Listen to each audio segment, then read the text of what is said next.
Battle of Worksop was a skirmish during the Wars of the Roses, near the town of Worksop, Nottinghamshire on the 16th of December 1460, part of the campaign which led to the Battle of Wakefield on the 30th of December. There is very scant evidence of what happened during this event, and the only contemporary account comes from William of Worcester in his book, Annales rerum Anglicarum, in which he stated, "The Duke of York, with the Earl of Salisbury and many thousand armed men, were going from London to York, in December 1460, when a portion of his men, the van, as is supposed, or perhaps the scouts, were cut off by the people of the Duke of Somerset, Edmund Beaufort at Worksop. Beaufort had marched from Corfe Castle, Dorset, and was heading north towards the rest of the Lancastrian army which had been based in Hull before moving on to Pontefract. It is not known how many men Beaufort had at Worksop, as he had split up his cavalry and footmen at Exeter moved more quickly to the north. It is supposed that York's men had diverted off the Great North Road to get to Sandal Castle, though it is not clear why they went via Worksop.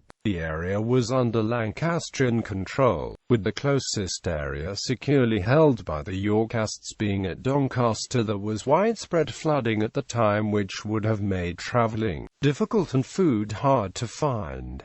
A market was held in Worksop every Thursday, and scouting parties may have been sent there to look for supplies. The most plausible reason, however, would have been to check on the Lancastrian force situated around the town for retribution towards Worksop Manor, where the Earl of Salisbury and his younger brother Christopher Talbot had been killed at the Battle of Northampton on the 10th of July that year. Revenge was certainly in order, as the Earl of Salisbury had been given Richard of York's land in Wakefield in 1459.